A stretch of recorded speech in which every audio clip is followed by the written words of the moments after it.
ಬಂದ್ರೆ ಕಣ್ಣುಗಳನ್ನು ಮುಚ್ಚಿಕೊಳ್ಳೋ ನಾವೆಲ್ಲರೂ ಸೇರಿ ಒಂದು ಸುಂದರವಾದ ಹಾಡನ್ನು ಹಾಡುತ್ತಾ ದೇವರ ಪ್ರಸನ್ನತೆ ನಮ್ಮ ಕುಟುಂಬಗಳಲ್ಲಿ ಬರಮಾಡಿಕೊಳ್ಳೋಣ.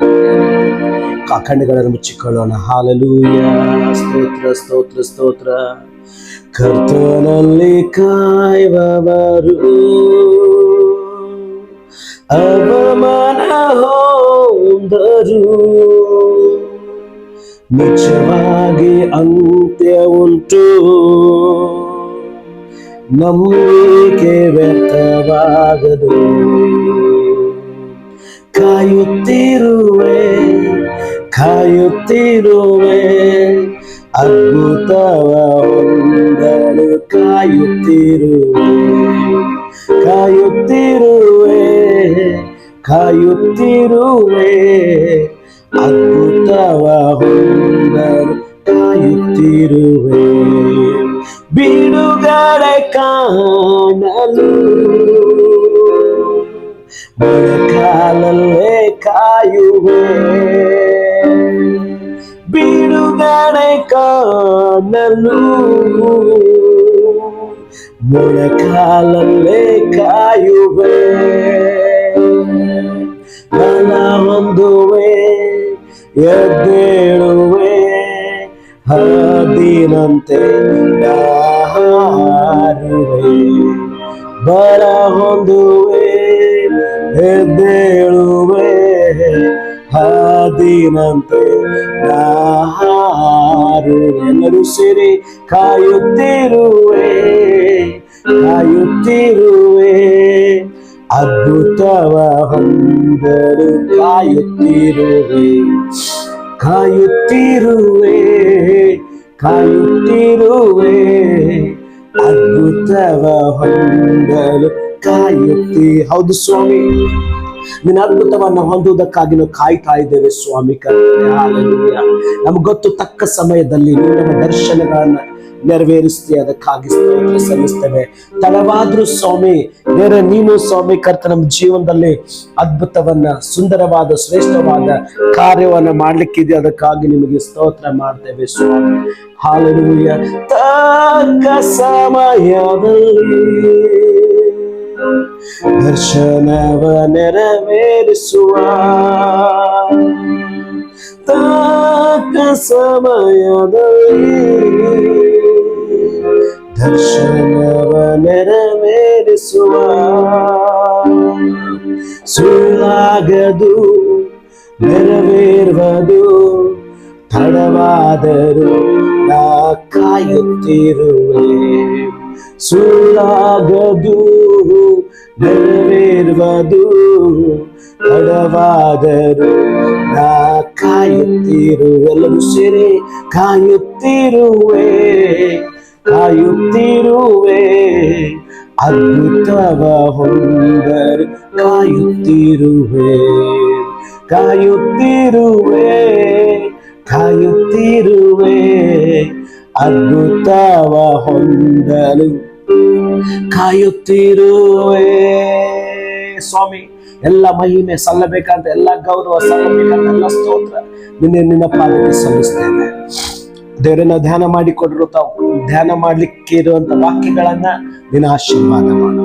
ಯೇಸುವಿನ ನಾಮದಲ್ಲಿ ಪ್ರಾರ್ಥಿಸಿ ಬೇಡಿ ಹೊಂದಿದ್ದೇವೆ ತಂದೆ, ಆಮೆನ್ ಆಮೆನ್. ಹಾಲೆಲೂಯ. ಎಲ್ಲರಿಗೂ ಶುಭ ಮುಂಜಾನೆ ಆಗಿರ್ಲಿ. ನಾನು ನಂಬ್ತೀನಿ ನೀವೆಲ್ಲರೂ ಆಶೀರ್ವದಿಸಲ್ಪಡ್ತಾ ಇದ್ದೀರಾ, ನೀವೆಲ್ಲರೂ ಆರೋಗ್ಯಕರವಾಗಿದ್ದೀರಾ ಎಂಬುದಾಗಿ. ಆಮೆನ್. ನೇರವಾಗಿ ದೇವರ ವಾಕ್ಯಕ್ಕೆ ನಾವು ಹೋಗೋಣ. ಯೋಹಾನ ಸುವಾರ್ತೆ 2ನೇ ಅಧ್ಯಾಯ ಅದರ 4 ಮತ್ತು 5ನೇ ವಚನವನ್ನ ನಾವು ಓದಿಕೊಳ್ಳೋಣ. ಜಾನ್ ಚಾಪ್ಟರ್ 2 ವರ್ಸ್ 4 and 5 ನಾವೆಲ್ಲರೂ ಸೇರಿ ಓದಿಕೊಳ್ಳೋಣ. ಯೇಸು ಆಕೆಗೆ, ಅಮ್ಮ, ನನ್ನ ಗೊಡವೆ ನಿನಗೇಕೆ? ನನ್ನ ಸಮಯವು ಇನ್ನೂ ಬಂದಿಲ್ಲ ಎಂದು ಹೇಳಲು, ಆತನ ತಾಯಿಯು ಕೆಲಸದವರಿಗೆ, ಆತ ನಿಮಗೆ ಏನು ಹೇಳುವನೋ ಅದನ್ನು ಮಾಡಿರಿ ಅಂದಳು. Hallelujah, amen. ಈಗ ತಾನು ಹಾಡಿಕೊಂಡಂತ ರೀತಿಯಲ್ಲಿ ನಮ್ಮ ದೇವರು ತನ್ನ ವಾಗ್ದಾನಗಳನ್ನ ನಮ್ಮ ಜೀವನದಲ್ಲಿ ನೆರವೇರಿಸುವುದಕ್ಕಾಗಿ ಶಕ್ತನಾಗಿದ್ದಾನೆ ಪ್ರಿಯರೇ. ನಿಜವಾಗ್ಲೂ ಕೆಲವು ಕಾರ್ಯಗಳು, ಕೆಲವೊಂದು ನಮ್ಮ ಪ್ರಾರ್ಥನೆಗೆ ಉತ್ತರ ಕೆಲವೊಂದು ಸಾರಿ ಅದು ಬರುವುದಕ್ಕೆ ತಡ ಆಗ್ಬೋದು. ಇದರ ಅರ್ಥ ದೇವರು ಮಾಡೋದಿಲ್ಲ ಅಂತಲ್ಲ. ತಡವಾದ್ರೂ ಕೂಡ ಅದು ನೆರವೇರಬೇಕು. ಆಮೇಲೆ ಬೈಬಲ್ದಲ್ಲಿ ಒಂದು ವಾಕ್ಯ ಓದ್ತೇವೆ, ಆತನ ಬಾಯಿಂದ ಹೊರಟಂತ ಮಾತು ಆತನ ಇಷ್ಟಾರ್ಥನ ವರ್ತವನ್ನ ನೆರವೇರಿಸಿದ ಹೊರತು ಅದು ವ್ಯರ್ಥವಾಗಿ ಹಿಂತಿರುಗಿ ಹೋಗುವುದೇ ಇಲ್ಲ. ಆಮೇಲೆ ದೇವರ ಬಾಯಿಂದ ಹೊರಟಂತ ಮಾತು, ಆತನ ಮಾತಿನಲ್ಲಿ ಒಂದು ಉದ್ದೇಶ ಇದೆ. ಯೇಸು ಸ್ವಾಮಿ ಮಾತನಾಡುವಾಗ ಅದರಲ್ಲಿ ಒಂದು ಅಭಿಷೇಕ ನೆಲೆಗೊಂಡಿದೆ. ಪ್ರಿಯರೇ, ಈ ವಾಕ್ಯ ಭಾಗ ನೋಡ್ರಿ. ಈಗ ನಾವು ಹಾಡಿಕೊಂಡಂತ ರೀತಿಯಲ್ಲಿ ಕಾಯುತ್ತಿರುವೆ ಅದ್ಭುತವನ್ನ ಹೊಂದಲು ಕಾಯುತ್ತಿರುವೆ. ಆಮೇಲೆ ಯೋಹಾನ ಸುವಾರ್ತೆ ನೋಡುವಾಗ ಯೇಸು ಸ್ವಾಮಿ ಮೊದಲನೆಯ ಅದ್ಭುತವನ್ನ ಮಾಡುವುದನ್ನ ನೋಡ್ತಾ ಇದೆ. ಅದ್ಭುತ ದೇವರು ಮಾಡಿದ, ನಿಜ. ಅದ್ಭುತ ನಮ್ಮೆಲ್ಲರಿಗೂ ಬೇಕು. ನಾವೆಲ್ಲರೂ ಅದ್ಭುತವನ್ನ ಕಾಯ್ತಾ ಇದ್ದೇವೆ. ಹಾಗೆ ದೇವರ ವಾಕ್ಯ ಕೂಡ ಹೇಳ್ತದೆ, ಈ ಜನರು ಮಹತ್ ಕಾರ್ಯವನ್ನ ನೋಡದೆ ಇದ್ರೆ ಇವ್ರು ನನ್ನನ್ನ ನಂಬುವುದೇ ಇಲ್ಲ. ದೇವರಿಗೆ ನಮ್ಮ ಆಲೋಚನೆಗಳು ಗೊತ್ತು ದೇವರಿಗೆ. ನೀವೆಲ್ಲರೂ ಒಂದು ಅದ್ಭುತಗೋಸ್ಕರ ಕಾದುಕೊಳ್ಕೊಂಡಿದ್ದೀರಾ. ನಿಮ್ಮ ಪ್ರಾರ್ಥನೆಗೆ ಉತ್ತರಗೋಸ್ಕರ ನೀವು ಕಾದುಕೊಂಡಿದ್ದೀರಾ. ಇವತ್ತು ನಾನು ನಿಮ್ಮನ್ನ ನೋಡಿ ಉತ್ತೇಜನ ಪಡಿಸ್ಲಿಕ್ಕೆ ನಾನು ಇಷ್ಟಪಡ್ತೇನೆ ಅಂದ್ರೆ, ನಿಮ್ಮ ಪ್ರಾರ್ಥನೆ ವ್ಯರ್ಥವಾಗೋದೇ ಇಲ್ಲ. ನೀವು ಸುರಿಸಿರುವಂತ ಕಣ್ಣೀರು ವ್ಯರ್ಥವಾಗೋದೇ ಇಲ್ಲ. ಆದ್ರೆ ತಾಳ್ಮೆ ಇರಲಿ, ತಾಳ್ಮೆಯನ್ನ ಕಳೆದುಕೊಳ್ಳಬೇಡ್ರಿ. ಹಲ್ಲೆಲೂಯಾ. ನಾನಂತೀನಿ ವಾಕ್ಯಗಳು ನಿಮ್ಮ ಹೃದಯಗಳನ್ನ ಮೂಡ್ತಾ ಇವೆ ಎಂಬುದಾಗಿ. ಈ ಎರಡನೇ ಅಧ್ಯಾಯದಲ್ಲಿ ಒಂದು ಅದ್ಭುತ ನೆರವೇರಿತು. ಆದ್ರೆ ಹೇಗೆ ನೆರವೇರಿತು? ನಮ್ಮ ಜೀವನದಲ್ಲಿ ನಮಗೆಲ್ಲರಿಗೂ ಒಂದು ಅದ್ಭುತ ಬೇಕು. ನಮ್ಮೆಲ್ಲರ ಜೀವನದಲ್ಲಿ ಒಂದು ಬಿಡುಗಡೆ ಕಾರ್ಯ ಬೇಕು. ನಮ್ಮೆಲ್ಲರ ಜೀವನದಲ್ಲಿ ಒಂದು ಮಹತ್ ಕಾರ್ಯ ಬೇಕು. ಆದ್ರೆ ಹೇಗೆ ನೆರವೇರೋದು ಅಲ್ವಾ? ಅಲ್ಲಿ ದ್ರಾಕ್ಷಾರಸ ಮುಗಿದು ಹೋಗಿದೆ.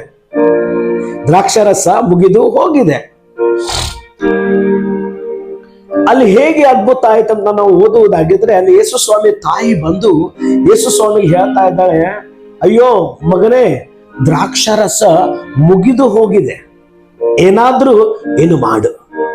ನೋಡ್ರಿ, ಯೇಸು ಸ್ವಾಮಿಯನ್ನ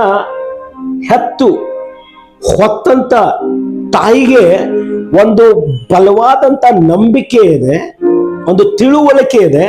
ಏನಂದ್ರೆ ದ್ರಾಕ್ಷಾರಸ ಮುಗಿದು ಹೋಗಿದೆ, ಇದು ಯಾರಿಂದಲೂ ಅಸಾಧ್ಯವಾದಂತ ಕಾರ್ಯ. ಇದು ದ್ರಾಕ್ಷಾರಸ ಮಾಡ್ಲಿಕ್ಕೆ ಸಾಧ್ಯನೇ ಇಲ್ಲ ಅಂತ ಚೆನ್ನಾಗಿ ಗೊತ್ತು. ದ್ರಾಕ್ಷಾರಸ ಮಾಡುವಂತ ಪ್ರೊಸೆಸರ್ ಬಹಳ ದೊಡ್ಡದು ಅಂತ ಬಹಳ ಚೆನ್ನಾಗಿ ಗೊತ್ತು. ಯೇಸು ಸ್ವಾಮಿ ತಾಯಿ ಅಂತ ಬೇರೆ ಅಂತ ತಾಯಿನೇ ಯೇಸು ಸ್ವಾಮಿ ಬಳಿಗೆ ಬಂದು ಹೇಳ್ತಾ ಇದ್ದಾಳೆ, ನಿನ್ನಿಂದ ಆಗತ್ತೆ, ಏನಾದ್ರೂ ಮಾಡು. ಆಮೇಲೆ ಯೇಸು ಸ್ವಾಮಿ ಒಂದು ಮಾತನ್ನು ಹೇಳ್ತಾ ಇದ್ದಾನೆ, ನನ್ನ ಸಮಯ ಇನ್ನೂ ಬಂದಿಲ್ಲ ಅಂತ ಹೇಳ್ತಾ ಇದ್ದಾನೆ. ಓಕೆ, ಇದು ಸ್ವಲ್ಪ ನಮಗೆ ತೆಗೆದುಕೊಳ್ಳೋದಕ್ಕೆ ಕಷ್ಟ ಆಗತ್ತೆ. ನನ್ನ ಸಮಯ ಇನ್ನೂ ಬಂದಿಲ್ಲ ಅನ್ನುವಾಗ ಇದೆಂತ ಒಂಥರ, ನಾನು ಕಾದುಕೊಂಡಿದ್ದೇನೆ, ನಾನು ಒಂದು ವಿಷಯಕ್ಕೋಸ್ಕರ ಕಾದುಕೊಂಡಿದ್ದೇನೆ, ಪ್ರಾರ್ಥನೆ ಉತ್ತರಗೋಸ್ಕರ ಕಾದುಕೊಂಡಿದ್ದೇನೆ. ಆದ್ರೆ ಯೇಸುಸ್ವಾಮಿ ಹೇಳ್ತಾನೆ, ನನ್ನ ಸಮಯ ಇನ್ನೂ ಬಂದಿಲ್ಲ ಅಂತ ಹೇಳ್ತಾನೆ. ಅರ್ಥ ಮಾಡಿಕೊಳ್ಳ್ರಿ, ಪ್ರಶ್ನೆಯಲ್ಲಿ ಉತ್ತರ ಇದೆ. ಯೇಸುಸ್ವಾಮಿ ನನ್ನ ಸಮಯ ಇನ್ನೂ ಬಂದಿಲ್ಲ ಅಂತ ಹೇಳಿದ ವಿನಃ ನನಗೆ ಅದ್ಭುತ ಮಾಡ್ಲಿಕ್ಕೆ ಆಗೋದಿಲ್ಲ ಅಂತವನು ಹೇಳಲೇ ಇಲ್ಲ. ಅದರರ್ಥ ನಾವೇನ್ ಅಂದ್ಕೊಳ್ತಾ ಇದ್ದೀವಿ, ಅದ್ಭುತ ನನ್ನ ಸಮಯಕ್ಕೆ ಆಗ್ಬೇಕು, ಈ ಬಿಡುಗಡೆ ಕಾರ್ಯ ನನ್ನ ಸಮಯಕ್ಕೆ ಆಗ್ಬೇಕು, ನನ್ನ ಮಕ್ಕಳ ಮದುವೆ ನನ್ನ ಸಮಯಕ್ಕೆ ಆಗ್ಬೇಕು, ನನಗೆ ಜಾಬು ನನ್ನ ಸಮಯಕ್ಕೆ ಸಿಗ್ಬೇಕು ಅಂತ ನಾವು ಎಲ್ಲರೂ ಆಲೋಚನೆ ಮಾಡ್ತಾ ಇದ್ದೇವೆ. ಆದ್ರೆ ದೇವರು ಇವತ್ತು ನಿಮ್ಮನ್ನು ನೋಡಿ ಹೇಳ್ತಾ ಇದ್ದಾನೆ, ಇನ್ನೂ ನನ್ನ ಸಮಯ ಬಂದಿಲ್ಲ. ಹಲ್ಲೆಲೂಯಾ. ಇದರರ್ಥ ಆ ಸಮಯ ದೂರ ಇಲ್ಲ, ಬಹಳ ಬೇಗ ಇದೆ. ಒಂದು ಅದ್ಭುತ ನಮ್ಮ ಜೀವನದಲ್ಲಿ ನಡಿಬೇಕಾಗಿರುವುದಾಗಿದ್ರೆ ನಾವು ನಮ್ಮ ಸಮಯಕ್ಕಾಗಿ ಅಲ್ಲ, ದೇವರ ಸಮಯಕ್ಕಾಗಿ ಕಾದುಕೊಳ್ಬೇಕು. ಮೊದಲನೇ ಪಾಯಿಂಟ್. ಎರಡನೇದು, ಆತನು ಏನ್ ಹೇಳ್ತಾನೆ ಅದನ್ನ ಮಾಡುವುದಕ್ಕಾಗಿ ನಾವು ಸಿದ್ಧರಾಗಬೇಕು. ಆಮೇಲೆ ನೀನು ಮೊದಲನೇ ಹೆಜ್ಜೆಯನ್ನ ಇಡಬೇಕು. ಉಳಿದಿರುವಂತ 99 ಹೆಜ್ಜೆಯನ್ನ ದೇವರು ಇಡ್ತಾನೆ. ನೀನು ಮೊದಲನೇ ಹೆಜ್ಜೆನ ಇಟ್ಟು ದೇವರ ಸನ್ನಿಧಿಗೆ ಬರಬೇಕು. 99 ಹೆಜ್ಜೆಗಳು ಆತ ನಿನಗೋಸ್ಕರ ಬಂದು ಆ ಕಾರ್ಯವನ್ನ ಮಾಡ್ತಾನೆ. ಅವಳು ಯೇಸು ಸ್ವಾಮಿ ಉತ್ತರವನ್ನು ಕೇಳಿದ್ಲು. ನಂತರ ಅಲ್ಲಿ ಕೆಲಸ ಮಾಡುವಂತ ಆ ಜನರಿಗೆ ಹೇಳ್ತಾ ಇದ್ದಾಳೆ, ಈಗೋ ಆತನು ಏನು ಹೇಳುವನು ಅದನ್ನ ಮಾಡಿರಿ. ಆಮೇಲೆ ಇವತ್ತು ನಮ್ಮ ಜೀವನ ಹೆಂಗೈತಂದ್ರೆ, ನಾವು ದೇವರಿಗೆ ನಾವು ಬುದ್ಧಿ ಹೇಳೋರಾಗಿದ್ದೇವೆ. ದೇವ್ರೆ, ನಾನು ಏನ್ ಹೇಳ್ತೇನೆ ನೀನು ಅದನ್ನು ಮಾಡು ಅಂತ ಹೇಳೋರಾಗಿದ್ವಿ. ಎಷ್ಟೋ ಸರಿ ಇಲ್ಲ ಪ್ರಿಯರೇ, ಆಗೋದಿಲ್ಲ. ಆತನು ಇಡೀ ಬ್ರಹ್ಮಾಂಡವನ್ನು ಸೃಷ್ಟಿ ಮಾಡಿರುವಂತ ದೇವರು, ಇಡೀ ಸೃಷ್ಟಿಗೆ ಯಜಮಾನನಾಗಿರುವಂತ ದೇವರು ಆತನು. ಆಮೇಲೆ ನಾವು ಆತನು ಹೇಳಿದ ಹಾಗೆ ಮಾಡಬೇಕು ವಿನಃ ನಾವ್ ಹಿಂಗ್ ಹೇಳ್ಬಾರ್ದು, ದೇವ್ರೆ ನಾನು ಹೇಳ್ದಾಗ ನೀನು ಮಾಡಂತ ನಾವು ಹೇಳ್ಬಾರ್ದು. ಆಮೇಲೆ ಯೇಸು ಸ್ವಾಮಿ ಹೇಳಿದ ನನ್ನ ಸಮಯ ಇನ್ನೂ ಬಂದಿಲ್ಲ ಅಂತ. ಅದರ ಅರ್ಥ ನಾಳೆ ಬಂದು ಮಾಡ್ತೀನಿ ಅಂತ ಹೇಳಿಲ್ಲ, ಇನ್ನು 6 ತಿಂಗಳು ಬಂದ ನಂತರ ಮಾಡ್ತೀನಿ ಅಂತ. ತಕ್ಷಣ ಯೇಸು ಸ್ವಾಮಿ ಹೇಳುವಂತ ಸ್ವಲ್ಪ ಗಳಿಗೆ ದಾಟಿ ಹೋಗುವಾಗ ಆಮೇಲೆ ಆ ಗಳಿಗೆ ಬರ್ತಾ ಇದೆ ನಿಮ್ಮ ಜೀವನದಲ್ಲಿ. ನಿಮ್ಮಲ್ಲಿ ಎಷ್ಟೋ ಜನರು ಕಾದುಕೊಂಡಿದ್ದೀರಾ, ಆ ಗಳಿಗೆ ಬರ್ತಾ ಇದೆ. ನೀವು ನಿಮ್ಮ ಅದ್ಭುತಕ್ಕೆ ಹತ್ತಿರ ಆಗ್ತಾ ಇದ್ದೀರಾ, ನಿಮ್ಮ ಬಿಡುಗಡೆಗೆ ಹತ್ತಿರ ಆಗ್ತಾ ಇದ್ದೀರಾ, ನಿಮ್ಮ ಮಹತ್ ಕಾರ್ಯಗೋಸ್ಕರ ಹತ್ತಿರ ಆಗ್ತಾ ಇದ್ದೀರಾ. ಇಷ್ಟು ದಿನ ಕಾದುಕೊಂಡಿದ್ದೀರಾ.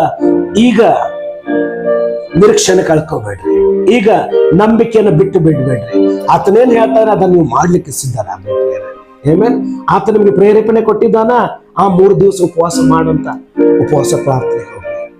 ನಿಮ್ ಹೃದಯದಲ್ಲಿ ಪ್ರೇರೇಪಣೆ ಬರ್ತಾ ಇದೆಯಾ, ಈ ವಿಷಯಕ್ಕೋಸ್ಕರ ನಾನು 7 ದಿನ ಆದ್ರೂ ಉಪವಾಸ ಮಾಡಬೇಕಂತ, ಎಸ್ ಹೋಗ್ರಿ, 7 ದಿವಸ ಉಪವಾಸ ಪ್ರಾರ್ಥನೆ ಹೋಗ್ರಿ.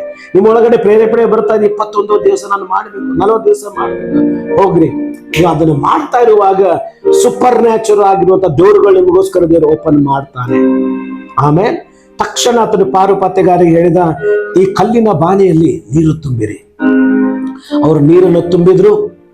ನಂತರ ತಕ್ಷಣ ವಾಕ್ಯದಲ್ಲಿ ಓದಿಕೊಳ್ತೇವೆ, ಆ ನೀರನ್ನು ಹಂಚುವುದಕ್ಕಾಗಿ ಹೋಗುವಾಗ ಆ ನೀರು ದ್ರಾಕ್ಷಾರಸವಾಗಿ ಬದಲಾಗಿತ್ತು.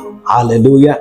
ಸೊ ಇವತ್ತು ದೇವರು ಈ ವಾಕ್ಯದ ಹಾಗೆ ನಮ್ಮ ಜೀವನ ಬಹುಶಃ ಒಂದು ನೀರಿನ ರೀತಿಯಲ್ಲಿ ಕಾಣ್ತಾ ಇರಬಹುದು, ಆ ನೀರನ್ನ ದೇವರು ದ್ರಾಕ್ಷಾರಸವನ್ನಾಗಿ ಮಾಡ್ತಾನೆ.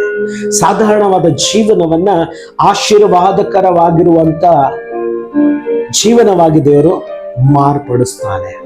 ಏನು ಇಲ್ಲದಿರುವಂತ ಈ ಜೀವನದಲ್ಲಿ ದೇವರು ತನ್ನ ಕೃಪೆಯನ್ನ, ತನ್ನ ದಯೆಯನ್ನ, ತನ್ನ ಕರುಣೆಯನ್ನ, ತನ್ನ ಬಿಡುಗಡೆ ಕಾರ್ಯಗಳನ್ನ ಕೊಟ್ಟು ನಿಮ್ ಜೀವನದಲ್ಲಿ ದೇವರು ಹಿತವನ್ನೇ ಆತನು ಮಾಡುವನಾಗಿದ್ದಾನೆ.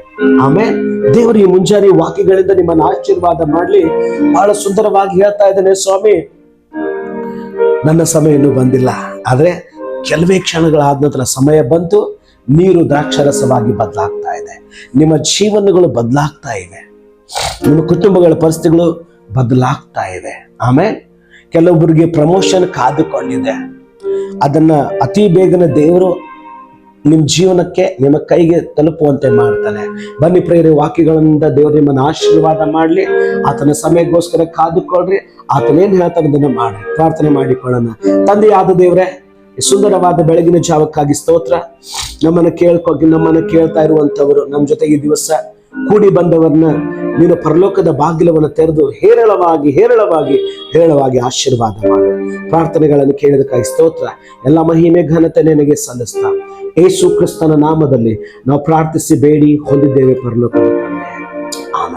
ಆಮೇನ್. ದೇವ್ರ ನಿಮ್ ಜೊತೆಗಿರ್ಲಿ. ದೇವ್ರ ನಿಮ್ಮನ್ನು ಆಶೀರ್ವದಿಸ್ತಾರೆ.